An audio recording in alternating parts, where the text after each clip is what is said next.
Jay had been engaged to Rena for 7 months. They had lived together for 2 years before he finally proposed with a diamond ring he had saved for over 2 years to buy. He noticed she never wore it to work, but he didn't think much of it, at first. It was only one afternoon, when he surprised her at her office with her favorite sandwich, that things started to feel strange. As Jay set the sandwich on her desk with a smile, he noticed something. "Where's your ring?" he asked, pointing at her bare finger. Rena looked startled. Her eyes quickly shifted to her hand, then back to him. "Oh, I don't wear it to work," she said, casually unwrapping her sandwich. Jay blinked, confused. "Since when?" "Since always, Jay," she said, still avoiding his eyes. He leaned against the desk, watching her closely. "Why? Does it bother you while typing or something?" "It's not that," she said, brushing crumbs off her lap. "It's not professional. I don't owe anyone my relationship status." Her words hit him in the chest, but he tried not to react. "I just didn't know," he said. That night, as she stirred the pot on the stove, he brought it up again. "I didn't know your job had a no-ring culture," he joked, gently. She sighed, setting down her spoon. "Jay, you're overthinking it. Lots of women don't wear rings to work. People treat you differently. It's easier this way." He nodded slowly. "Okay. Just wish you had told me." "Do I need to explain every necklace I don't wear too?" she snapped, ending the conversation. Jay let it go, but deep down, something felt wrong. And that feeling wouldn't go away. 2 weeks passed. Jay tried to let go of the strange feeling he had after their talk, but it lingered like a shadow in the corners of his thoughts. Every morning, he watched as Rena got ready for work. She dressed neatly, styled her hair just right, and always, without fail, slipped the ring off her finger and tucked it into a tiny pocket in her purse. Every evening, she wore it again, as if it had never left her hand. Then one afternoon, as Jay was scrolling through his phone during a lunch break, he saw a new post on social media. It was from Keith, one of Rena's colleagues. Jay remembered meeting him briefly at a holiday event. The photo showed a group of smiling co-workers at what looked like a happy hour gathering. Right in the center was Rena, glass in hand, laughing brightly. But it was the caption that made his heart drop. "Thursday drinks with the crew. Office's favorite single girl showing us how it's done. #workfamily, #thirsty Thursday, #single vibes." Jay stared at the words, rereading them over and over again. Office's favorite single girl?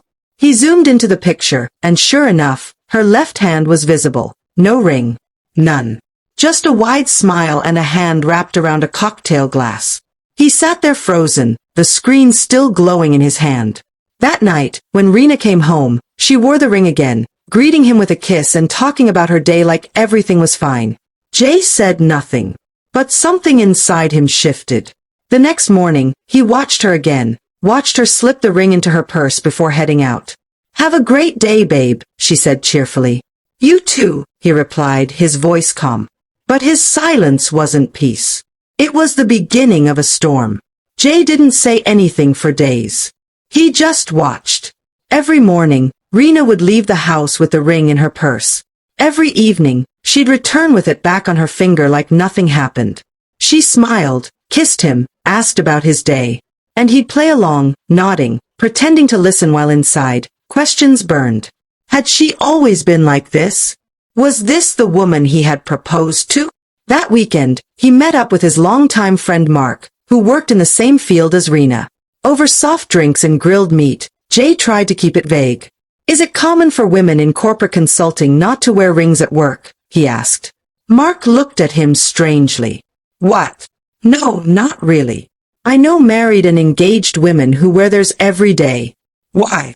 "No reason," Jay said, forcing a smile. "Just curious." But now he wasn't just curious. He was suspicious.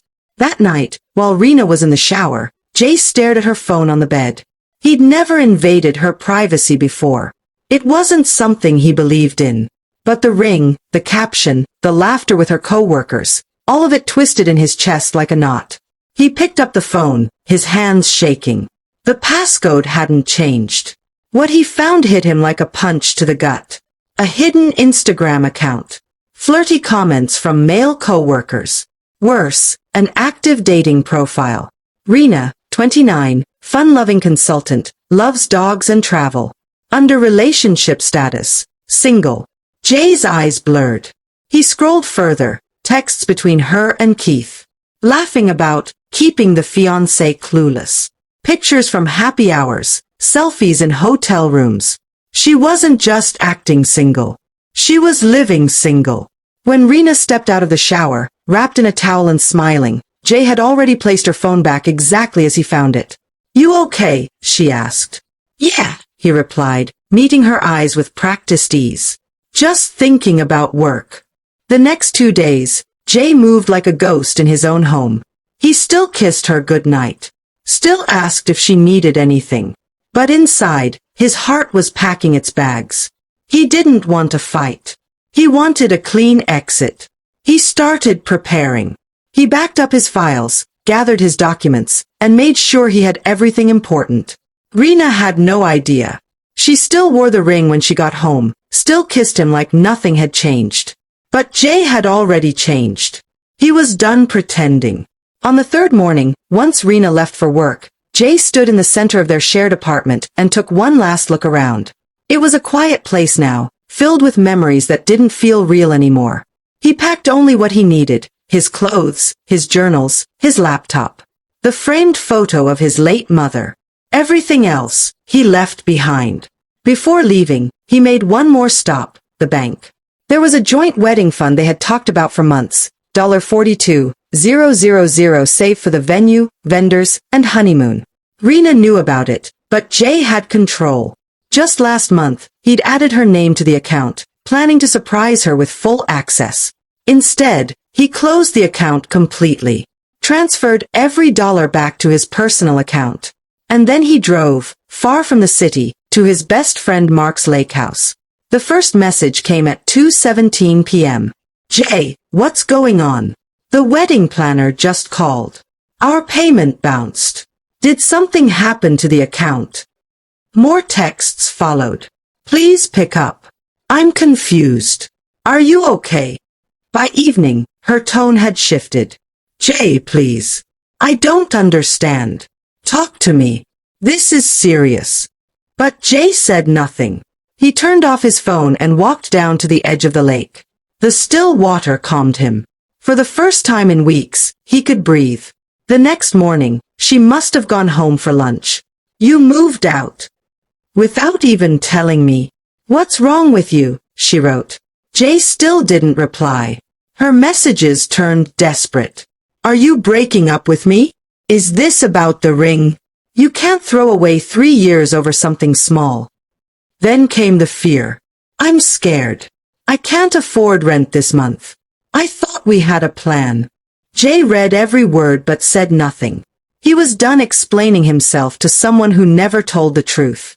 The next night, Jay sent her 4 things. 1. A screenshot of Keith's Instagram post with a "favorite single girl" caption. 2.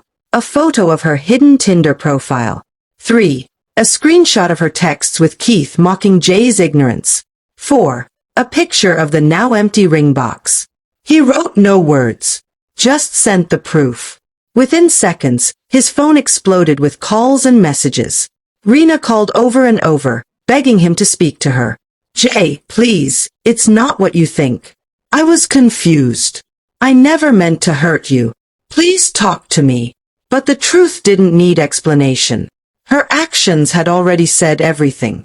When Rena couldn't reach Jay, she started calling everyone. His friends. His cousins. Even his boss. But no one told her where he was, because no one knew, except his friend Mark. By day 3, her messages were frantic.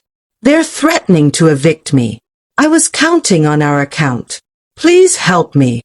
Jay, HR just called me in. Did you send those screenshots?" He hadn't.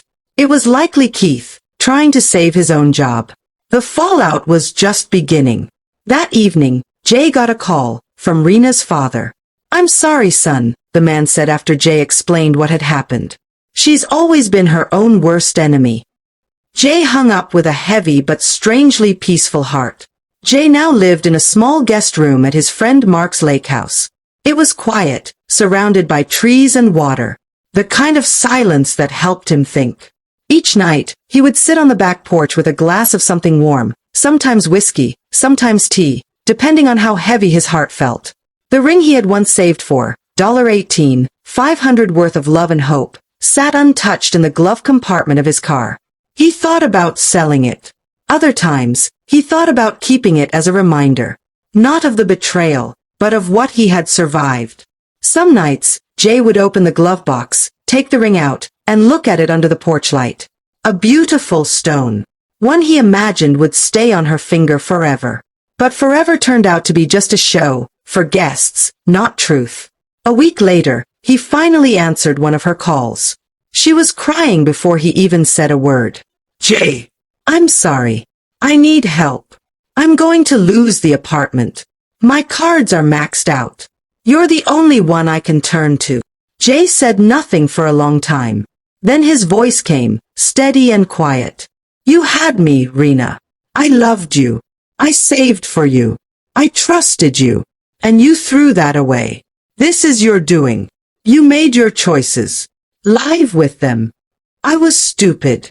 Confused. We can fix this," she begged. "There is no we anymore," he said and ended the call. He blocked her number. For the first time in months, he felt something close to peace. The days that followed were easier. Jay didn't wake up with anxiety pressing down on his chest. He didn't check his phone every 5 minutes. He started eating again, real meals, not just instant noodles or dry bread. He even smiled once or twice. Mark, ever the loyal friend, gave him space but checked in every evening. "You good?" he'd ask. "Getting there," Jay replied one night. "Slowly." Mark nodded, handing him a drink. Better slow than stuck. Jay knew he was right. For the first time in years, he was moving, not in circles, but forward. Jay never went online to tell his side of the story. He didn't post about it, didn't blast Rena on social media. He didn't need to. The truth had a way of leaking out all on its own. Some mutual friends messaged him privately. At first, they believed Rena's version, that Jay had stolen the wedding fund and left her stranded. But when he shared the screenshots, their tone changed. "I'm sorry, man," one wrote. "I had no idea. She lied to all of us." "Yeah," Jay replied, "she lied to herself too." Then came the surprise message from someone he never expected, Keith's wife. Her name was Emily. She had found out about the affair after someone sent her screenshots. Not from Jay, he hadn't told a soul. But apparently, the chaos at Rena's office had spread fast. Emily's message was short but powerful. "Thank you. You saved me from a man who was cheating with multiple women. I'm leaving him and taking the kids. Just wanted you to know that your silence still spoke loudly." Jay stared at the message for a long time. Two broken promises exposed by the same lies. Through the grapevine, Jay learned that Rena had lost her job. Keith, in a panic to save himself, had gone to HR and confessed everything, his part in the affair, the texts, the happy hour lies. HR had no choice but to act. Rena moved back in with her parents. Her father called again. "She's seeing a therapist now," he said. "It's long overdue. We didn't realize how deep this went." Jay thanked him for the update, but felt nothing. It wasn't coldness. It was acceptance. He'd done his part. The rest was hers to carry. Eventually, Jay took the ring to a jeweler. The man inspected it carefully, nodding with respect. "Beautiful cut. You'll get a decent price, but not what you paid." Jay expected that. He walked away with 30% less than what he had spent. But he didn't regret it. He used part of the money to book a solo trip up north, a quiet cabin near the mountains and rivers. Somewhere with no cell service. Somewhere to be alone and untouched by Rena's echo. He told no one except Mark. And when the date came, he went. The trip was healing in ways Jay didn't expect. The air was cold, crisp. The skies were wide and blue. He fished, even though he didn't catch much. He took long walks with nothing but wind and thoughts for company. For once, he wasn't thinking about Rena. He was thinking about himself. Who he had been before her. Who he might become after. He wrote in a notebook each morning. Not about pain, but about possibility. The world hadn't ended. It had simply shifted. And maybe, just maybe, that was okay. When Jay came back from his trip, Mark noticed the change immediately. "You look lighter," he said. "I feel clearer," Jay replied, setting down his backpack. He moved into a small apartment on the edge of town. Clean, simple, quiet. Just how he liked it. He decorated it himself. Photos of places he wanted to visit, a shelf of the books he loved, a kitchen where he could cook meals just for him. It wasn't fancy, but it was his. And that made all the difference. Jay joined a boxing gym, thanks to Mark's constant nudging. "You need to hit something that can't text you," Mark had joked. Turns out, he was right.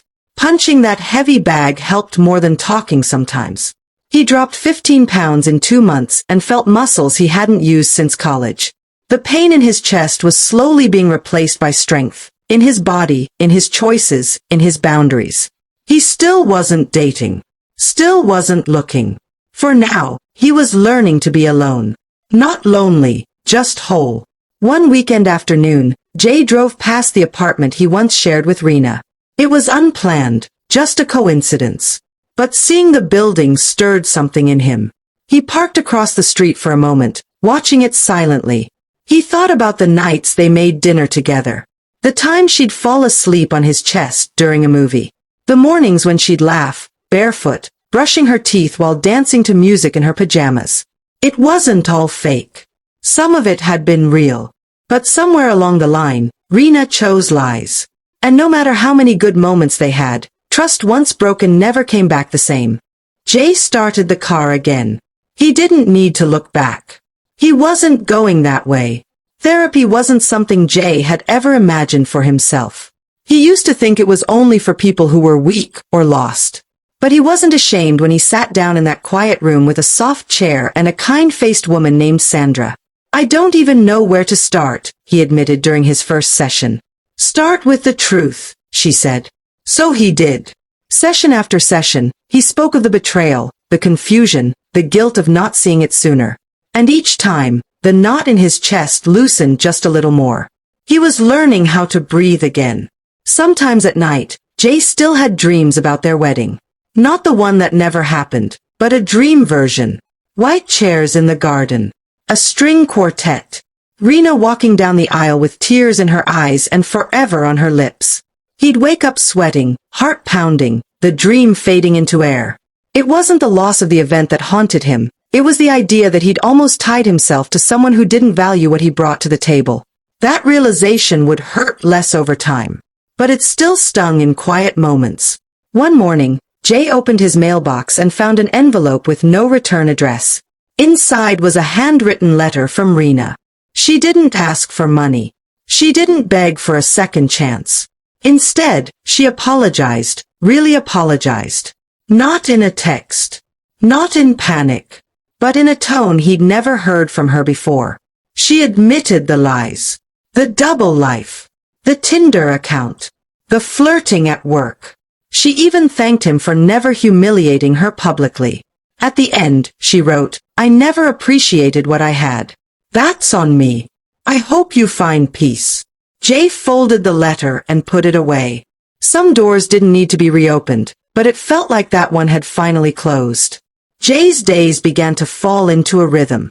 Early morning jogs. Smoothies for breakfast. Work in the daytime. Gym in the evenings. Cooking dinner. Reading at night. He felt better in his body and calmer in his thoughts. His therapist said routine was like scaffolding for healing. It gave structure to the pieces while they rebuilt themselves. He wasn't rushing. He wasn't searching. He was just being. And for the first time in a long time, that was enough. During the time he was with Rena, Jay had drifted away from several close friends. Not because of fights, but because Rena always found something wrong with him. "They don't respect boundaries," she'd say. "They influence you in the wrong direction." But now with her gone, those same friends started showing up again, checking in, inviting him out, sending jokes, memories, and moments of real care. Jay realized he had been slowly isolated, step by step. And now, step by step, he was rebuilding his circle, and himself. It was at a photography workshop that Jay met Hannah. She was soft-spoken, wore glasses, and laughed like she wasn't afraid to be awkward. They partnered up during a field walk, taking landscape shots by the river. She noticed details he missed. He liked how she saw the world. They talked about cameras, colors, and favorite places to watch sunsets. Not about past relationships. Not yet. It wasn't a date. But it wasn't nothing either. And that was just right. Jay didn't jump into anything with Hannah. He didn't want to. He was still careful, still cautious. Sometimes, he wondered if he'd ever love again with the same openness. But maybe that wasn't a bad thing. Some lessons don't just teach you pain, they teach you how to protect your peace. He and Hannah went for coffee one Sunday. Talked about books. She didn't ask too much. He didn't say too little. And when she smiled at him across the table, he didn't flinch. It happened in the grocery store, of all places. Jay was reaching for a jar of peanut butter when he heard a familiar voice behind him. "Jay!" He turned, and there she was. Rena looked different. Thinner. Less makeup. Eyes tired but calm. "I'm not here to cause trouble," she said quietly. "I know," he replied. "I just wanted to say I'm still going to therapy. I'm working on myself." "I'm glad," Jay said. "Truly." "Do you hate me?" she asked. "No," he said. "But I no longer carry what you did." She nodded, gave a small smile, and walked away. As the weeks passed, Jay began to feel something he hadn't felt in a long time, wholeness. Not because someone was loving him, but because he was learning to love himself. He knew now that silence could be powerful. That walking away could be braver than standing still. That love wasn't just about what you give, but about what you protect. Some people learn this the easy way. Others, the hard way. Jay learned it through heartbreak. But now, he carried peace in his pockets. And that was more than enough. Jay found deep joy in photography. Not just the act of taking pictures, but the way it made him pause and notice things. Light filtering through trees. A smile on a stranger's face. The way still water reflected the sky. He spent weekends exploring nearby parks and lakes, snapping photos and sharing them online. The compliments weren't the point, it was the mindfulness. The noticing. The silence behind each frame.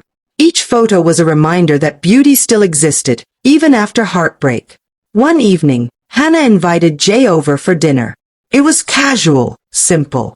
Pasta and garlic bread. Soft music in the background. A candle on the table flickering gently.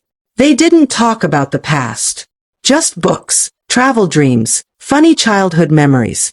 At one point, she looked at him and said, "You seem like someone who's come through a storm." Jay smiled. That's exactly what it feels like. And for once, it didn't hurt to say it out loud. While cleaning one weekend, Jay found an old journal from the early days of his engagement. It was full of excitement, plans for the wedding, budget notes, honeymoon ideas, names for future kids. He read through the pages slowly, each line a soft echo of the man he used to be. Then he flipped to a blank page and wrote, "None of that happened. But I survived anyway. And I'm better than I've ever been." He closed the journal and put it away. Not to forget, but because he didn't need to keep reading the same chapter anymore. Trust looked different to Jay now. It wasn't just about believing words.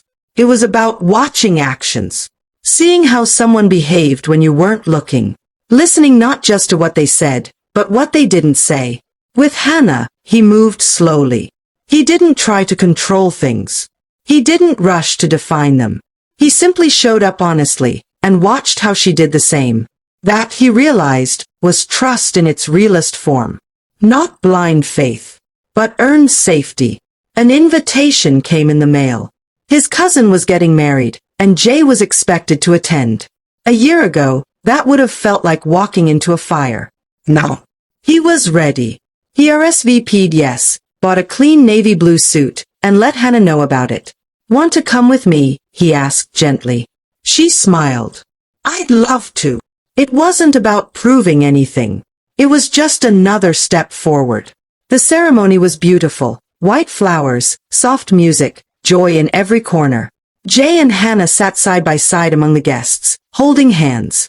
During the vows, Jay's eyes didn't water. Not out of sadness, but from peace. He didn't wish he were the one up there. He didn't long for what he lost. He simply wished them well, and thanked life for teaching him to love wiser next time. As Jay was leaving the wedding reception, someone called his name. He turned. It was one of Rena's old co-workers, Tom, the office manager. "Hey man. Just wanted to say I'm sorry for how things went down back then. You didn't deserve any of that." Jay shook his hand. "Thank you. It's behind me now." Tom looked surprised. "You're handling it better than most would." "I had to," Jay said. "Otherwise, it would have swallowed me whole."